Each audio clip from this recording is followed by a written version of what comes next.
Alrighty, good evening, everyone. Welcome to the Community Policing Advisory Review Board meeting for January 18th, 2024. We are going to move into introductions of all the members. My name is William Greer. I'm taking over for Ms. Carroll, who is unable to attend tonight's evening. And I'll start with, we can start on the end with Scott. Scott Richmond. Kate Cost. Jeff Vickers. Lindsay Brilliant. Vicki Lamprin. Yep, and then we have our Select Board Liaison, Tom Haley, with us here at the right. We will move into the Town Vision Statement, which Lindsay will be reading off for us. Bennington is a welcoming, engaged, inclusive, and resilient community where everyone, regardless of identity, shares in our vitality and benefits from an outstanding quality of life. Thank you. Now we will move on to the consent of the agenda. Are there any amendments to what we have present on the website? Hearing none, can I have a motion to approve the agenda for January 2024? I make a motion we approve it. Okay. I second. Okay. All those in favor? Aye. Aye. Okay.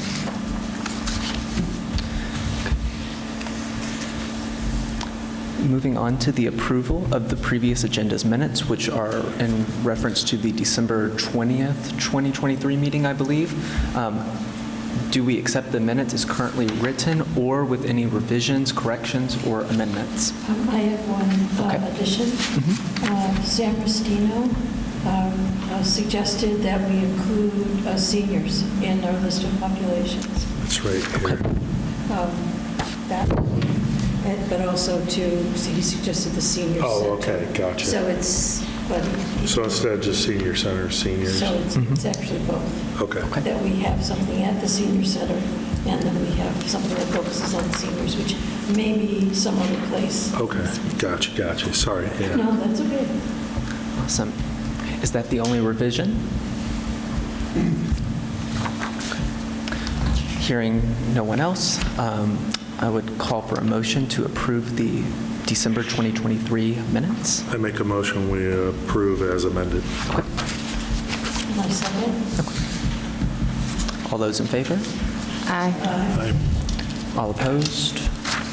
Sounds unanimous to me already. Now we will move on to public comment. Would anyone from the public care to make a statement? No? Are you sure? Okay. So hearing no public comment and having no one written into us, Kelly did not share any of that with me. I believe we can move on to the next agenda item, the 2023 Town Survey results, which Jonah Spivak will be presenting to us.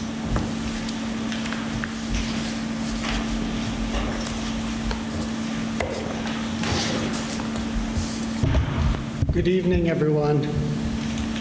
Good evening. Just give me 1 second to get logged in here.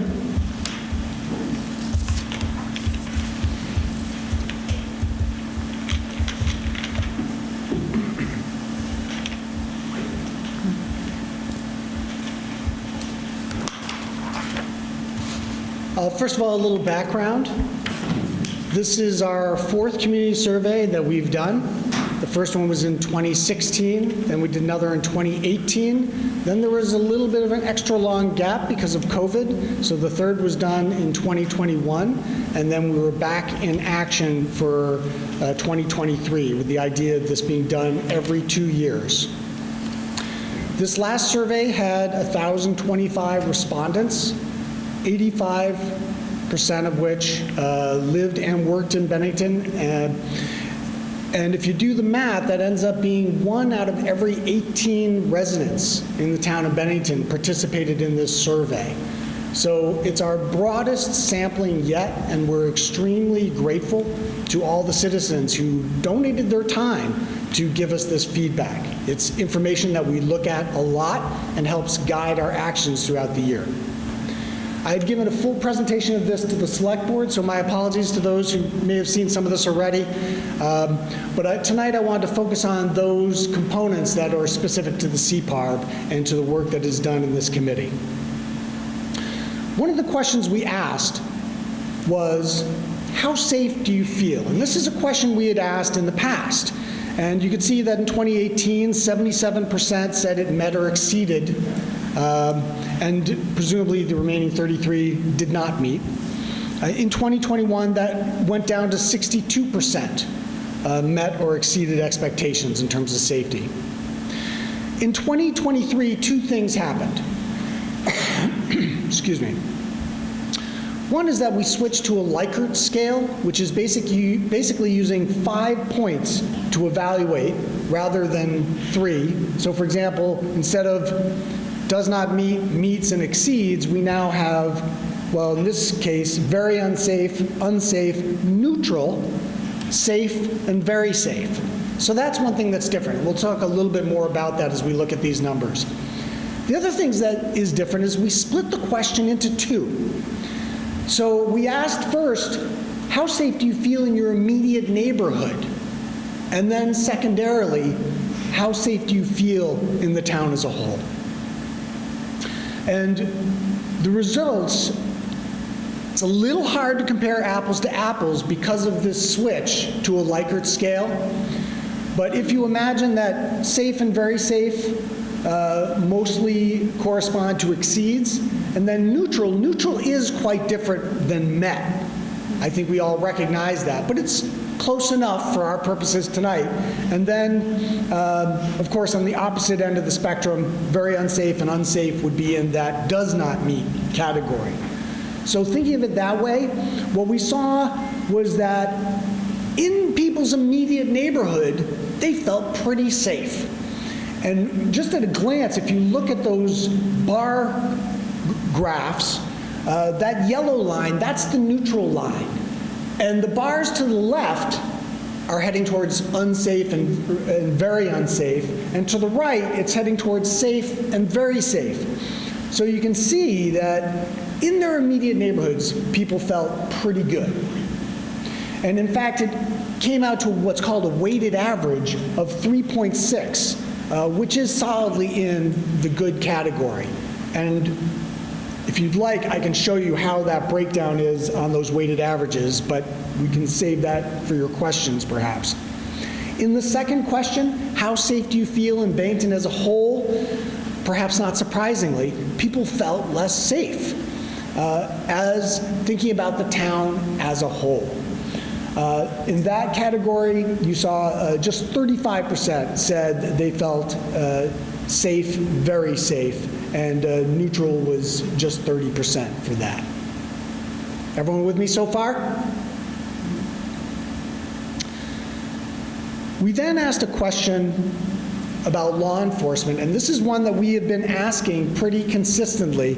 And again, we have that same apples to apples issue that we had with the prior question with that switch to the Likert scale. So a similar thing, I grouped the poor and very poor together and the good and very good together just for purposes of comparison. Keep in mind that moving forward, we have this more scientific way of looking at these numbers, and we won't have quite the same mental exercise to look at this.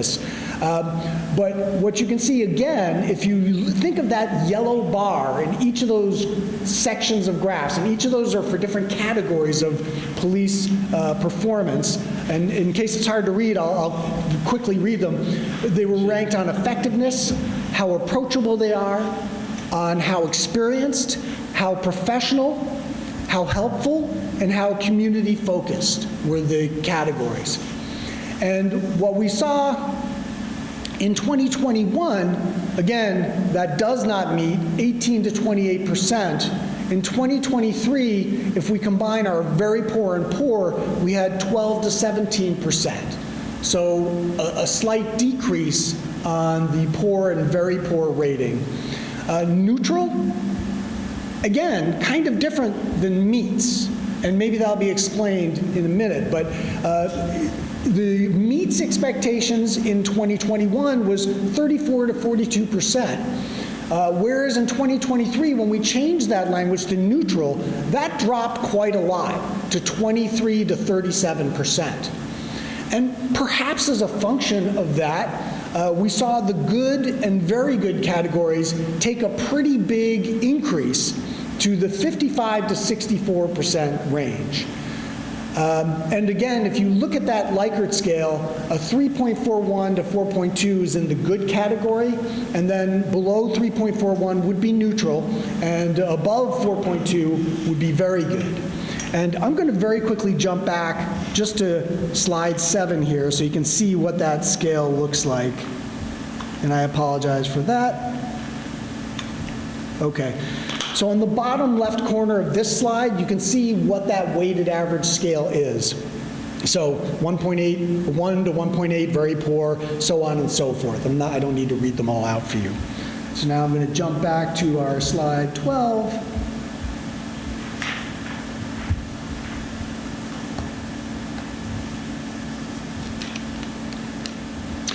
And I guess I should mention that why even have a weighted average?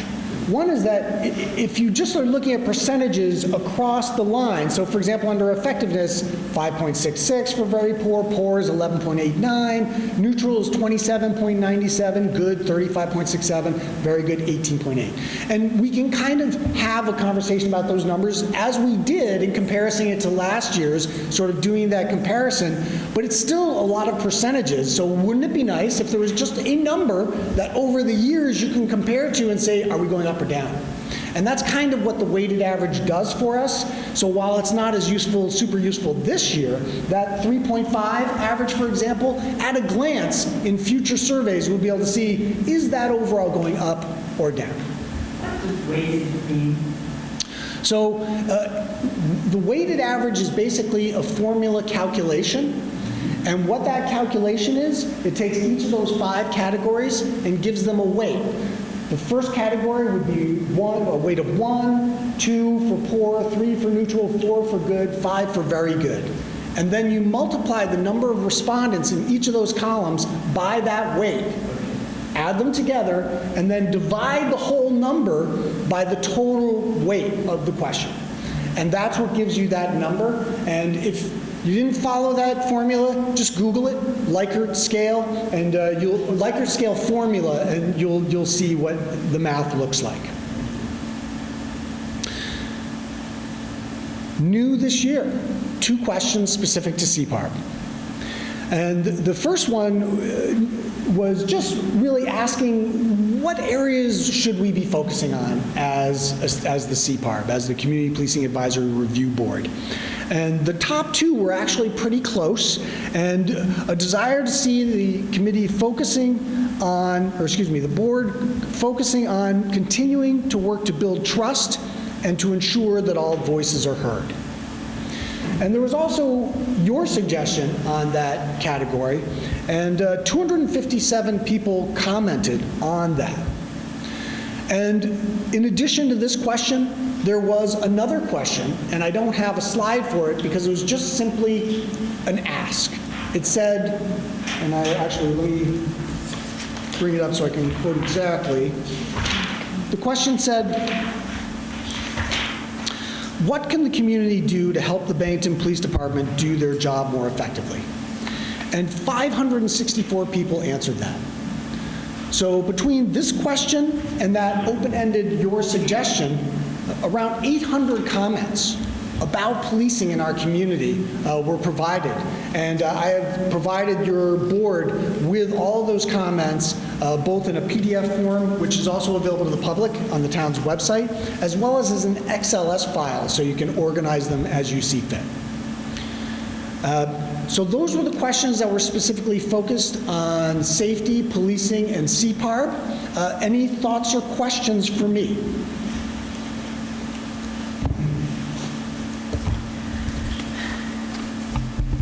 You said that you provided them to the board. Did you email those things? Yep, I sent those to Kelly.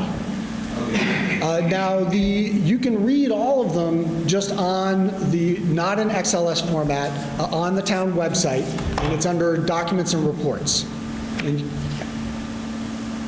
And in fact, all of the surveys are on that page as well. thank you very much, unless there's other questions, or, please. I have a question, and I'll open it up to other board members. Where did it go? There. Oh, on the question 10, when it was please rate the performance of the Bennington Police Department, there were 6 different categories. I'm just curious, were those words defined in the survey, or were people essentially self-guessing at what they thought that word meant to them? Yeah, great question. They were not defined, and in fact, I inherited those questions. They were the same questions they had going back to 2018, and part of my goal was to the degree possible, keep some level of consistency so we have something to compare to. But those were not elaborated on. People were allowed to interpret them as they saw fit. Okay, thank you. Jonah, do we have any demographics on the people that did answer the survey, age, other things? We did ask a number of demographic points. I've lost my mouse here, but I can tell you what they were. One was age, and let me actually jump to that slide if we're going to talk about it. We'll go. Okay, so there it is. We are a little heavier on the older side as you look at these.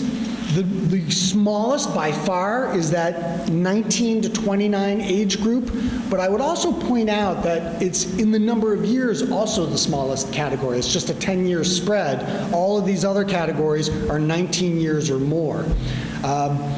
We had, gratifyingly, a large increase in the number of 18 years and younger, which I call a youth participation. It went from just 6 in 2021 to 148 this time. So nice improvement. We have work to do on that 19 to 29 category. We also asked, what is your relationship to Bennington? This I did mention, about 85% live here, but also another 10% work here. So they may not live and work here, but they work here, so they really do have a stake as well. We also asked, do you rent or own your own home? And to that, the vast majority are still own your own home with 76%. And we only heard from 24% of renters, but that is actually an increase from 2021, and that was intentional. We know that 44% of our population are renters, so we felt that having such a low representation in 2021 was a problem, and I spent a lot of time reaching out to rental companies and renters in general to try to encourage that number. But another area I'd like to see improve, although I would note that there is a correlation that the weeks that we are doing this and correspond almost exactly to when, wait for it, town taxes are due. So literally every homeowner, pretty much, that pays their taxes in person comes to the town offices, and right there next to it is the town survey. So I would at least comment that if you can't accuse us of buttering up people for this survey, because they're probably not in the best of moods when they're paying their taxes when they see that. But that was another demographic that we were very interested in. And I thought we asked, did we ask what one other demographic piece? Okay. And I think we also ask, and I didn't include this because it's not going to be earth-shattering, but we do ask, what is your racial background? And it's not a surprise. It's 87% white, 1.2% African American Black, 0.8% American Indian, 0.8% Asian, 2.25% multiracial, 1.47% Hispanic, 0.1% Middle Eastern, 0% Native Hawaiian, and 5% preferred not to answer. That's what we had for demographic information. I didn't do a slide on that because I felt like, I don't know if that's really, maybe I should have, but. Thank you. You bet. We used to ask more questions, but we reduced the number. We had 33 questions in 2021. We're down to 21 questions, and that's better because you have less people starting the survey and then giving up because it's too long. So we wanted to make sure that everyone that started the survey completed it. Jonah, is there something that struck you as the person who analyzed all of this? Is there some items that you found unusual or things that we should pay, as a board, we should pay attention to? Since you've delved into it as deeply as that? That's actually a really interesting question, and thank you. I think one of the things that I was looking for was that in 2021, we really got hammered on the question of the amount of programs for youth. Yeah.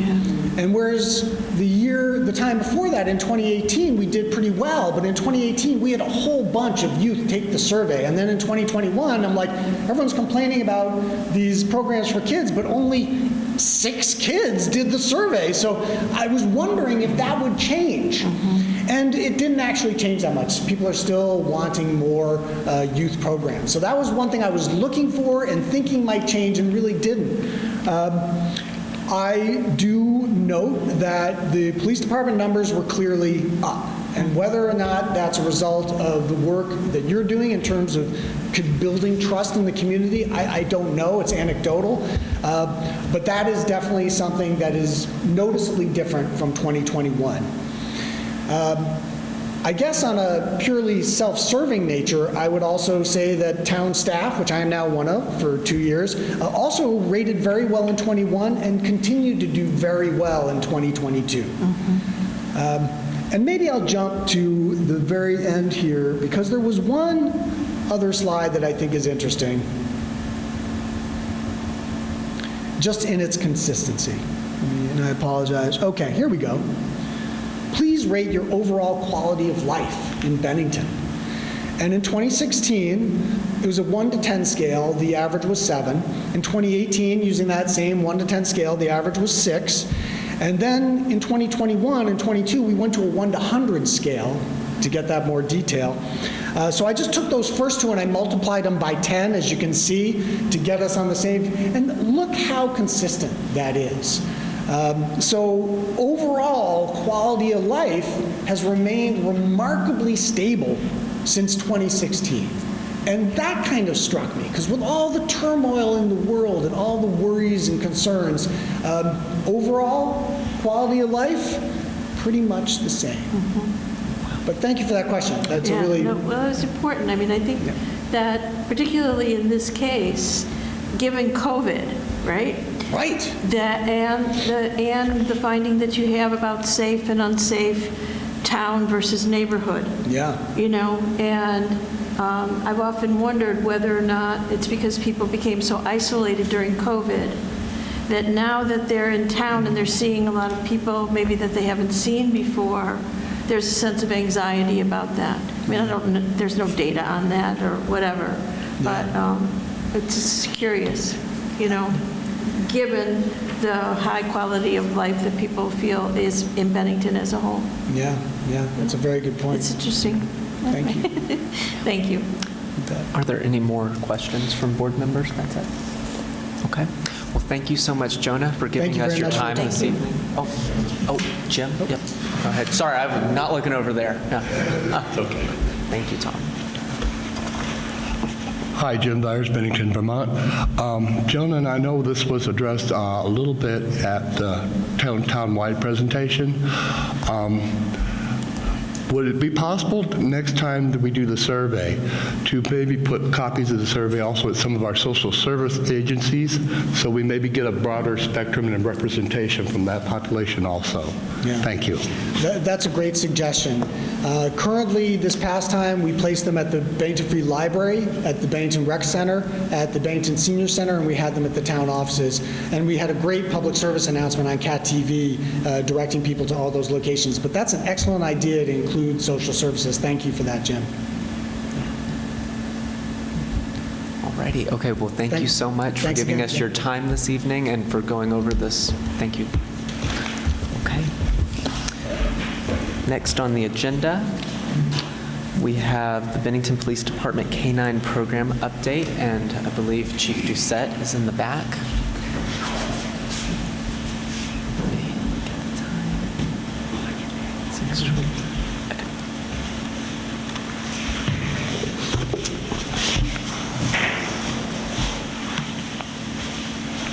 Take it away. Thank you, Will. Well, good evening, everyone. It's pretty chilly out there. We got used to this 40 and 50 degree weather, and all of a sudden we get a few inches of snow and it's freezing out. So as you all know, 2 Saturdays ago, I presented the police department budget to the select board. One of the things that we brought up at the select board is the police department, Lieutenant Grandy and I, and my staff all have the opportunity to put together a budget. I asked for input from my staff, and Lieutenant Grandy and I go through all of that, and then we try to build a reasonable budget, trying to stay within the parameters set by the select board, as well as the town manager. For a couple of years now, we've wanted to expand our K-9 program. Our program currently is made up of Gracie as well as Officer Morawski. Gracie is getting up there in years. She, as I said to the select board, she's an icon. She's been amazing, but it is time to expand the program. I estimate that Gracie will be with us for a bit longer, and we'll have to replace her. But when I say expand the program, we would like to add an additional K-9 and handler to the department.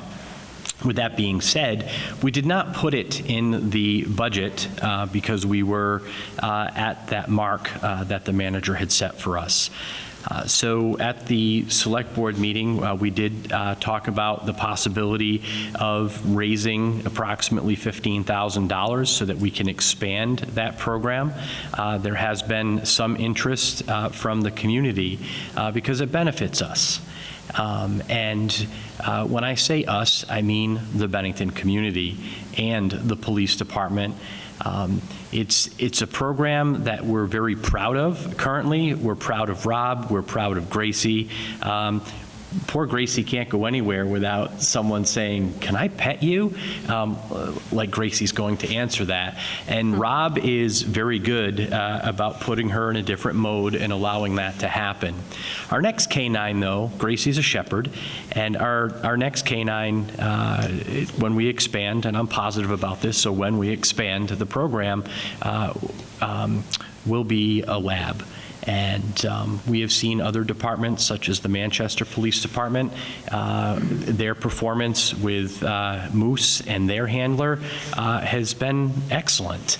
And Moose Moose and Gracie train together, and I have watched Moose, for obvious reasons, as most of you know, I have watched Moose develop into a wonderful K-9 that when it's time to play with school kids, that's what he does. When it's time to sit with someone for comfort, that's what he does.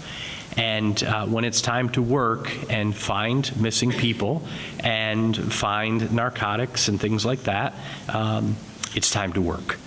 And we are very confident that with an additional handler and a lab, we will be able to expand our program. It's very important to us, especially now that we're very close to switching everyone to 12-hour shifts. So we would have a K-9 available during the daytime 12-hour shift and the overnight 12-hour shift. The estimate, following the select board meeting, I did get a couple of comments or questions about why $15,000, why not $50,000 or $75,000? And the reality is, we think that we can start this with $15,000. Certainly, if we raise more than that, our finance director, Melissa Currier, would start a reserve account. When you look at the big picture, it's the big expense is not really acquiring the dog.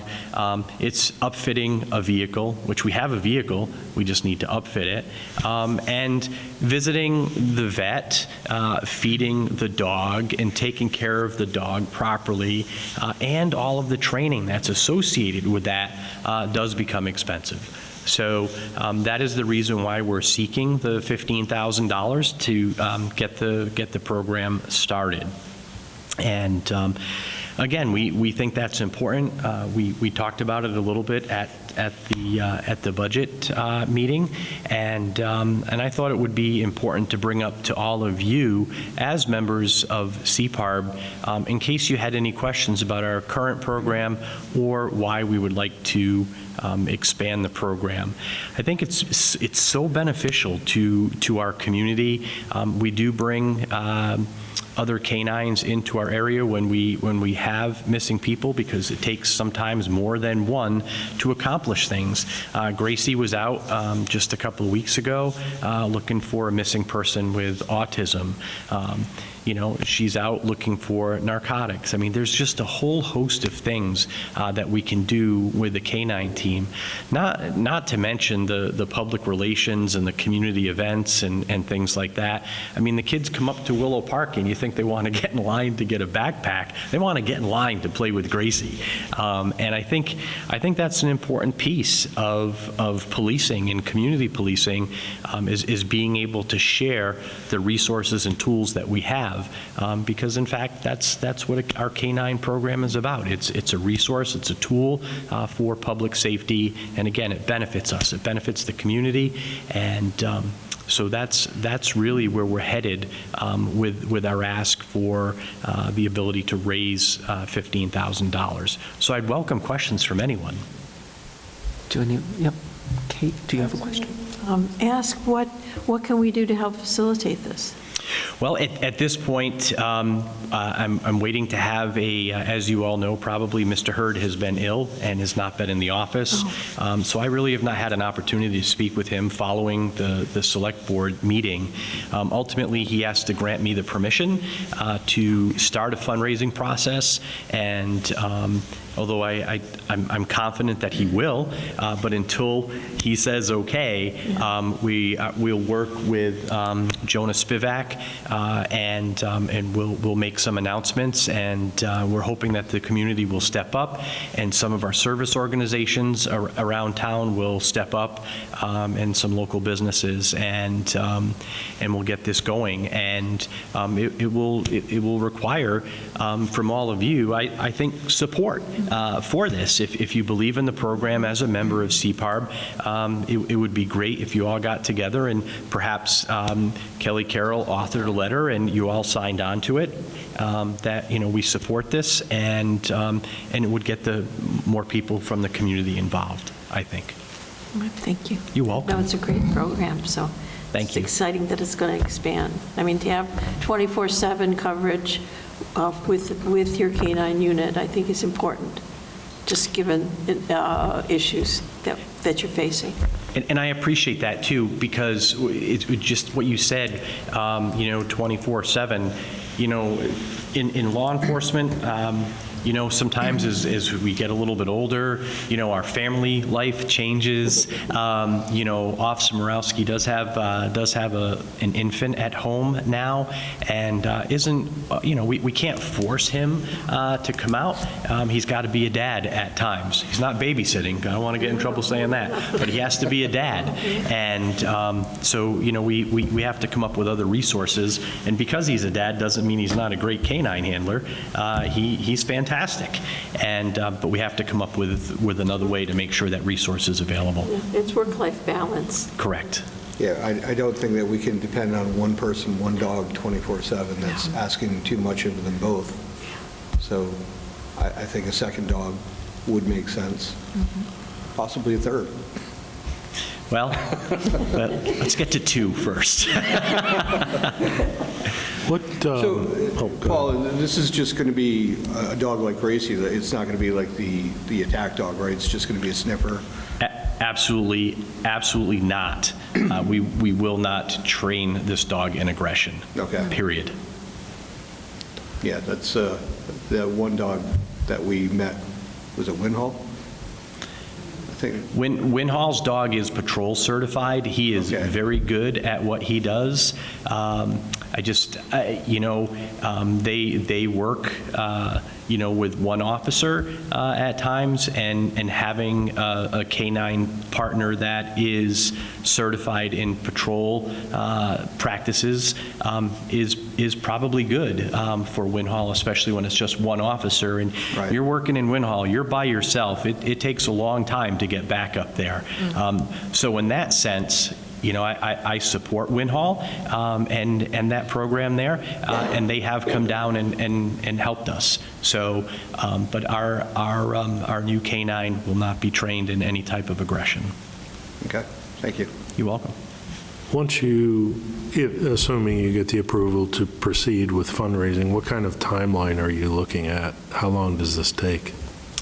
Well, it'll depend on the community. I think that, our ultimate goal, look, we're in January right now. I would love to have that $15,000 raised by July 1st so that when we upfit, assuming our budget passes in March, when we upfit the 2 new vehicles, we can retrofit an existing vehicle, do that at the same time, and perhaps save money in transportation, time, travel, and equipment, because sometimes the more equipment you order, the bigger discount you get. So I'd like to have it in, have the vehicle upfitted, and sometime in July. So, we're talking the middle of the year, and obviously, whichever dog we select is going to have to go off to training, which would start at about 10 months. So if we do well, bless you. If we do well now, Jeff, then and the rest of the board, I think that we would start looking for, identify a handler, and then start looking for a lab that would work well within our community, because it's going to take time. He's going to have to get adapted. And I've said this before, most of it's training the handler, not the dog. The dog's pretty smart, and we'll, so it's going to be some small steps. But if we get the commitment and we can get the dog, get him or her here, and then start doing basic obedience and things like that with the dog, and then send the dog off to training in about 10 months. I mean, we're probably looking mid to end of 2024 before that dog goes fully active. So it takes time. Yep. It's just no different than hiring a new officer, right? Got to put them through the process. So would it be an existing officer that would be the handler, do you think? Or would you- Yes. Okay. Okay, thank you. Yes. How much training do they have to go through, the dog and the handler? Because they do a lot of training together, correct? They do. So basically, they'd have to go off to basic training, for finding evidence, finding people, narcotics, and then monthly, the canine handlers in Bennington County get together and train together. They're required to have 2 training days a month. So, and at the same time, they'd go to the academy and train with dogs from, other parts of the state as well. But, it's nice to see that in Bennington County, the canine handlers have that good working relationship. I'll tell you, the other thing too is, for example, the hospital has, even though it's under new ownership, the canine handlers train at the old SVC property, on a regular basis. There are property owners in Bennington that allow the canines and the handlers to train on properties that they own. So it's nice to see that community support. Are there other questions from members?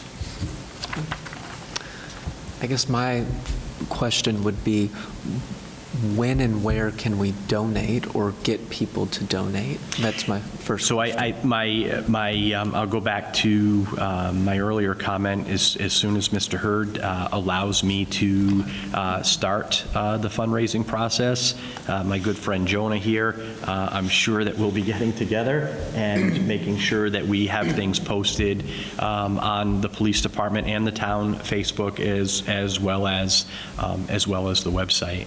Okay, and just also making sure that people don't have to necessarily live in Bennington to donate to this program, correct? No, that's correct. I mean, I anticipate and I'm hoping, that the word will spread. I mean, there are people that and organizations. It might not be money, but sometimes there's equipment that can be donated, and we'll be looking for all of that eventually, and we'll. Once Mr. Hurd gives us the green light on this, Melissa Currier, our finance director, will set up a reserve account. People will be able to mail their donations directly to the town, in the memo line, more than likely write, K-9 program or something to that effect that Melissa designates, and all of that money will be deposited directly into that reserve account. Okay, thank you. Any other? You're welcome. No? Okay, well, thank you so much for giving us, there's a public comment. Go ahead, Tortoise. Yep, you Want to sit? All right. So you mentioned that there was a search for an autistic person? Yes. And I wonder if you could describe how that went and how if it was successful and how the autistic person, felt about the difference that having the dog there made. So the call came in. The officers responded. Officer Morawski was on time off. So we had to, gosh, I don't want to embarrass Rob, but it's a great question. We had to wait just a little bit so that we could get coverage for his child, and Rob did respond down with Gracie, and using scent articles, they were able to start a track. In this situation, the person was located before Gracie got to the person. So it ended well in that sense, but Gracie didn't actually get the find per se because the person was located before we concluded the track.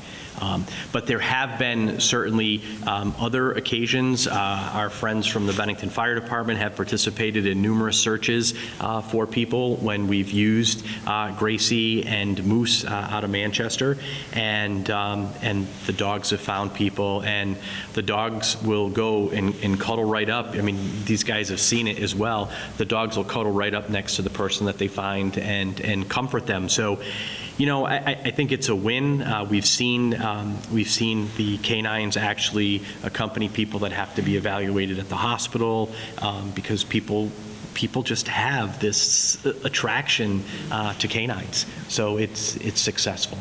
So a mental health issue would be another time that a dog could be there and be helpful in some way? Yes. I love the question, because Gracie will come in. We'll talk about Gracie. Gracie will come in. Rob will give her a command, and she'll come and she'll lay right on the floor, right next to someone's feet, and comfort them. Gracie and I have done. We've been to schools and where we've read Officer Buckle and Gloria, which is one of my favorite books to read in the schools. And Rob will actually put Gracie in a chair and make Gracie perform as I'm reading the book. And then when it's over, Gracie will just work the room and goes right through all of the kids, and the kids love it. Gracie loves it too. And so it really is a boost for the children and people in our community to see, number one, you see the dog interact, and if you get to participate with the dog, it just makes your day. So it's a great program. Thank you. You're welcome. Thanks for asking. Yeah. Thank you. Okay, anyone else from the public by chance? And second go around for board members? Okay. With that, I guess we'll conclude that part of the agenda. Thank you so much for giving us your time this evening and coming out here. Very, very welcome. Yep. It was a busy day in Bennington today. Oh. So thank you. Yep, thank you. Okay. So next, and I will have to be honest, I'm not up to date on this because I was not here in December. Kate, are you the next agenda item, the community listening session planning discussion? Sure. Okay.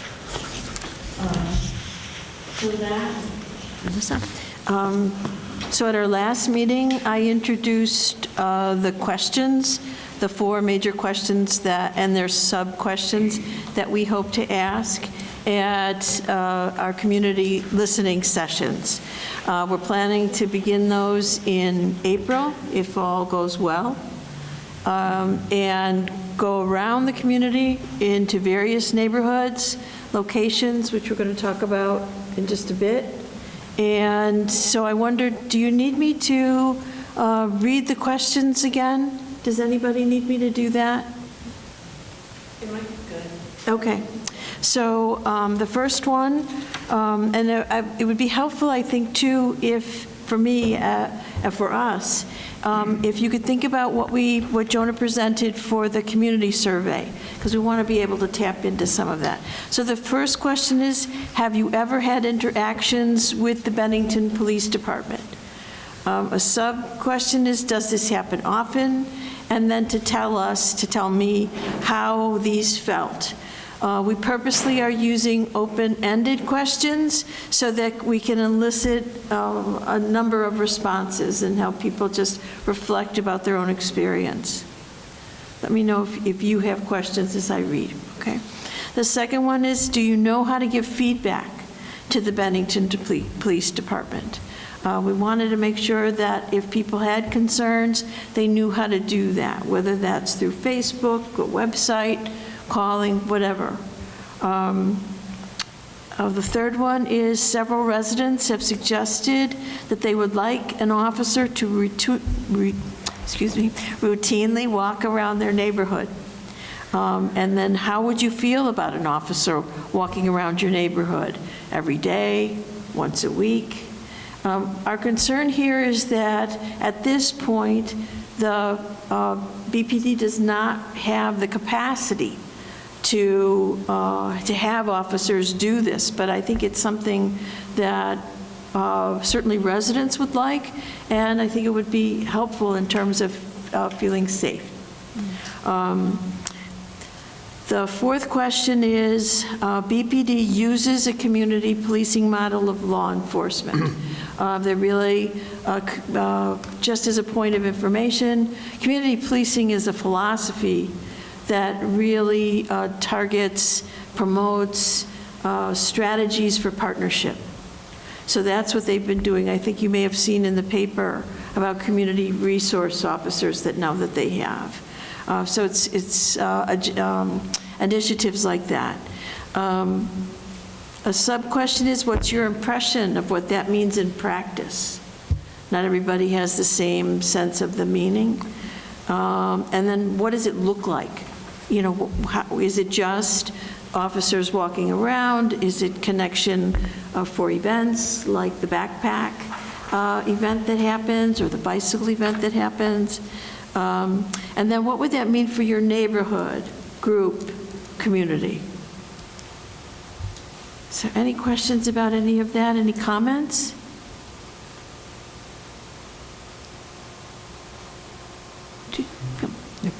Go ahead. To be asking the questions to the same person.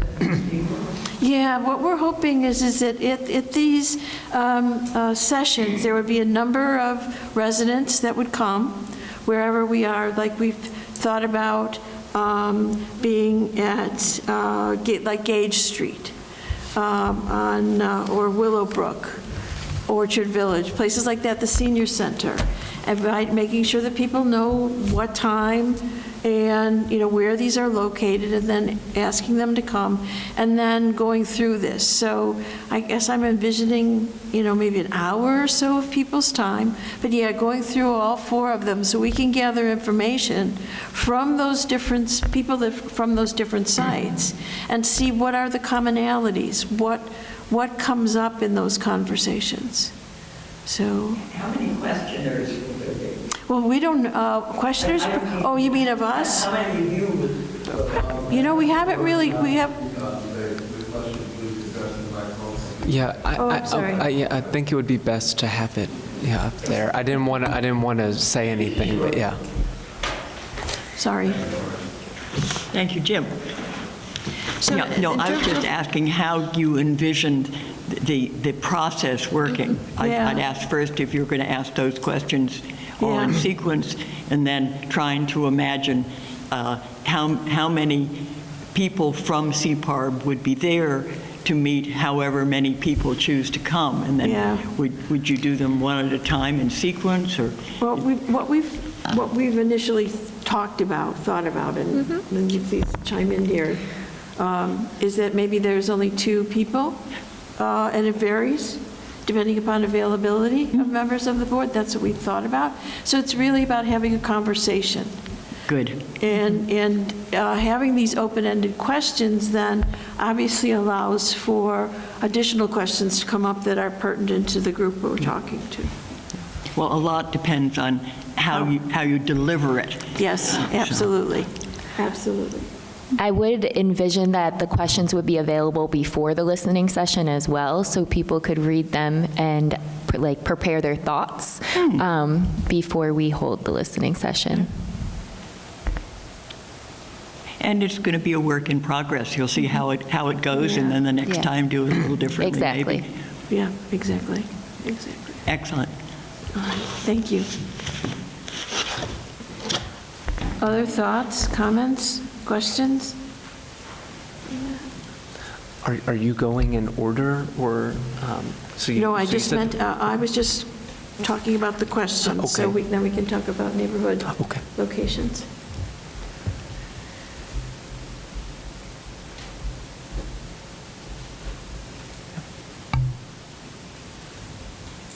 Does anyone have any thoughts or additions that should be added to this? It's a good list. Yeah.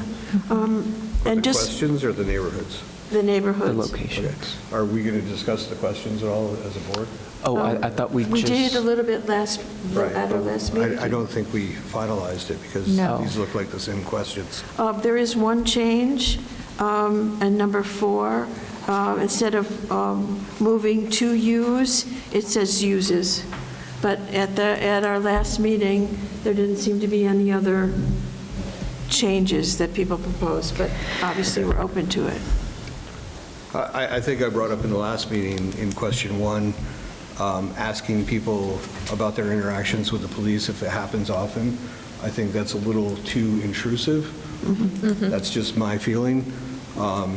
If I was being asked about if I had interactions with the police, and I said yes, I think that would be it. And if I wanted to offer more information, I would.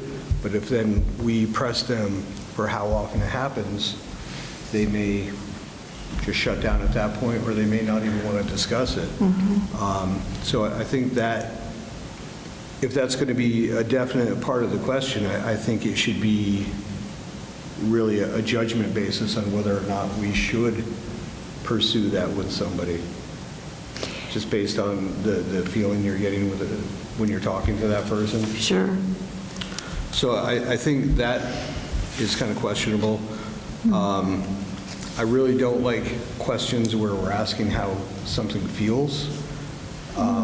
We don't need to know how something really feels. We need data that supports actions that we can take. That's just a personal issue with me. So like in question 3, how would you feel about an officer walking around your neighborhood? We could reword that, like, what would an officer walking around your neighborhood mean to you? Rather than how would you feel about it, what would it mean? Would it make, would it mean the neighborhood safer? Would it mean, people in the neighborhood that shouldn't be there aren't going to be around as often? So just a couple of suggestions on rewording and really being sensitive to the people that we're talking about, we're talking to, and how they may feel about some of the questions we're putting, Sure. asking them. Yeah, I appreciate that. I think we were trying to get to some of these issues of effectiveness and approachability, and so much of that is an internal response, which is why Okay, I think and that's we your use area it. of Well, specialty. I'm a but that's- computer guy, so to me, it's like, I want data. But I And, you want know, to be I know your sensitive to training- that, Yeah, you know? your training is much different than what my training is, so you have the people training, and I have the data training, so. But I think, yeah, to recognize that. I'm wondering what other board members think about that. In that first question, Kate, were we trying to get at police presence or directly at interactions? I can't remember when the question was formulated. We were really talking about interactions, because the concern that was raised at the time was that some people that are in our community who have a negative, a very poor impression or interactions with the police, we want to hear from them. And this was a way that, because they're in their own neighborhood, right? They're in a place of their own comfort. Okay. So they're not having to speak publicly in front of people potentially that they don't know. That this is, but I'm more than happy to change that question. I'm not wedded to any of these questions, that's for sure. It was just a way to tap into that sense of either fear or animosity, defensiveness. When somebody's had a bad experience with the police, it can color, place a shadow, if you will, on future interactions. And how do we counter that?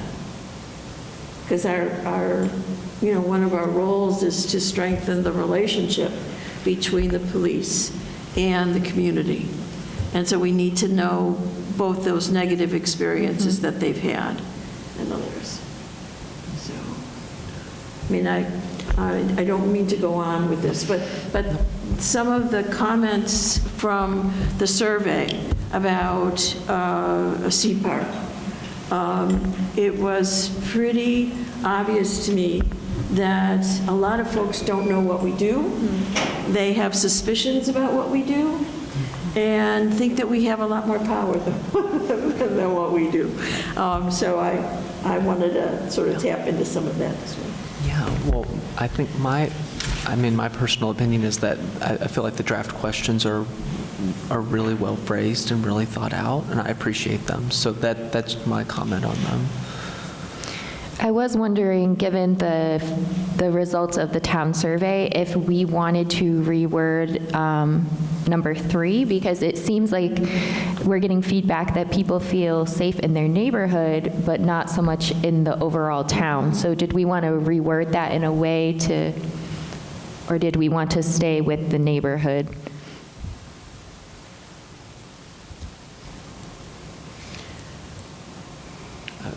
I personally think that it could be pretty interchangeable. I mean, I think it should stay, but that is a good point, and I'm glad that you kept in mind the community survey. I wasn't even thinking of it at that moment.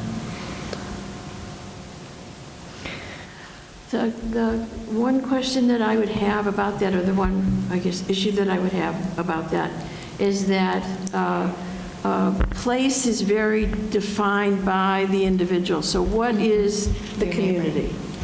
I mean, is that just downtown? Is that what we're talking about? Where they don't feel safe? Where don't they feel safe? And we don't know that. So that's why I guess the fourth question, what would it mean for your neighborhood, your group, your community? Taps into that. So I'm not sure what to do with that. That makes sense. Thank you, Kate.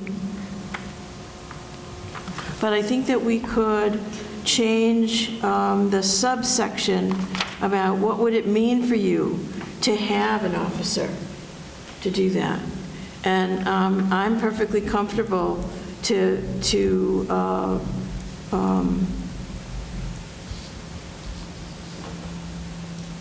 change, maybe get rid of question 1 about the interactions.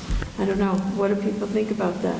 I don't think we need to get rid of it. I think we just need to be sensitive to the people. I think when you're talking to somebody, if you're having a conversation with them, and you can judge their comfort level with the discussion and how it's going, then we may, say, yeah, you've had interactions with the police, you told me that like 5 minutes ago. Does that happen often? I mean, you can insert it into the discussion, but I think we just really need to be sensitive and not just ask everybody that, because some people are, like I said, I just get the feeling that some people are going to just shut down at that point, because they may not, I mean, it may be something they're embarrassed about, that they've made mistakes and they've had a lot of interactions with the police or whatever. We don't know the reasoning, but I think we just have to be sensitive with asking those kind of questions. So if we said probe as appropriate, Yeah. and then whoever is sort of facilitating that discussion can read the room, if you will. And I like that phrasing, Okay. reading the room. And I'm much more comfortable with that. okay, thank you. Thank you. Are there any other changes or comments on the questions? No? Okay, then I'll make these changes, and we can talk about them maybe at the next meeting. Yep. Okay, that sounds good. I'll let Kelly determine what would be best going forward with Okay, it. thank you. Okay. And when you said you would make those changes, did you all, so that's in reference to the questions, but do you feel that you've gone over the neighborhood locations? Oh, I don't know whether we've talked about the neighborhoods yet. Okay, I was just making sure we're going in order, It's because I okay. know we talked about the time frame a little bit. Yeah, yeah. Did you want to talk about the neighborhoods? Sure. So in the previous meeting, we discussed that we would like to hold listening sessions in different neighborhoods, and also in areas for specialized populations as well. So we came up with a list, and then also a list of community locations by population base. So suggested community locations by neighborhood, we would like to hold a session in North Bennington, and the areas after, we were thinking about areas that would be easily accessible in those communities. So for North Bennington, we were thinking like Powers Market or possibly the school, library, somewhere in that area. Old Bennington, the Carriage Barn, or the First Church seems to be central location. For the Gage Street area, utilizing the YMCA or the Rec Center. For Willowbrook and Orchard Village, Molly Stark, or actually asking if we could use one of those community rooms. Pleasant Street, School Street, Main Street, kind of like that downtown area. There's several local churches or the Bennell School. We did have a discussion about trying to find neutral locations, such as schools or places that people would equally feel comfortable coming to. Branch Street, East Road area, the middle school seemed to be the most centralized location for that. Gore Road, Beach Street area, the firehouse. South Street, that downtown area, the Armory or the Elks. They have a little building out back that we might be able to use. For population-based communities, it says the Pride Center. There is no Pride Center in Bennington. So LGBTQ population, faith-based. I think that might be more than one listening session, but reaching out to the local churches, Beth Israel, and Jeannie Jenkins did suggest that the Open Arms and Multicultural Center might be a place to hold a listening session for the Islamic community. Community cafe, the veterans population, so the VFW, recovery community at Turning Point, BIPOC community in Bennington. We're open to any suggestions of a central location for that. Youth population, ACT or CRJ place that's already kind of established with the youth, and then business owners as well, having a special listening session for business owners in the Bennington community, and we were thinking maybe the Chamber of Commerce for that. And then Mr. Racino had suggested having a specific listening session for the seniors in the community at the senior center. And so any input on that, any populations we've forgotten? It's a long list, so it probably will need to be pared down, but this was the starting point. So I got an email from the town of Bennington for like listening sessions that they're doing. Where do you see Bennington in the future? And one thing they're doing is Zoom meetings. So that's something we could entertain as well, doing a Zoom meeting for people that don't want to come out, they don't want to stand up and talk in front of everybody. That's another possibility. Yeah, that's a good idea.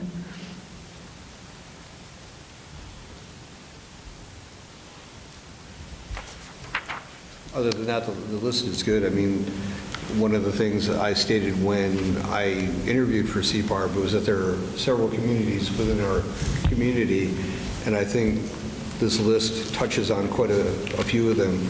I can't think of any off the top of my head that we missed. So well done on that. Yeah. Agreed. Thank you.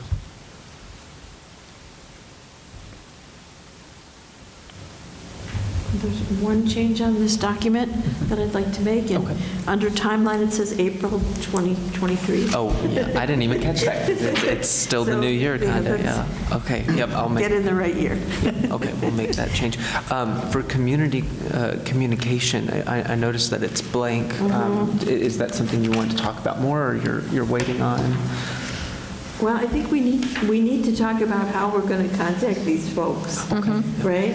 That's something that Jeff and I have been working on with Jonah, and we were not able to schedule a meeting with him before this meeting, so we'll have a more of an update next month. Okay, that's fine. I was just curious why it was blank, but that's fine. Okay.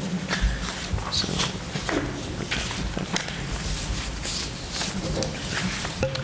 Okay, any more discussion from members on anything before?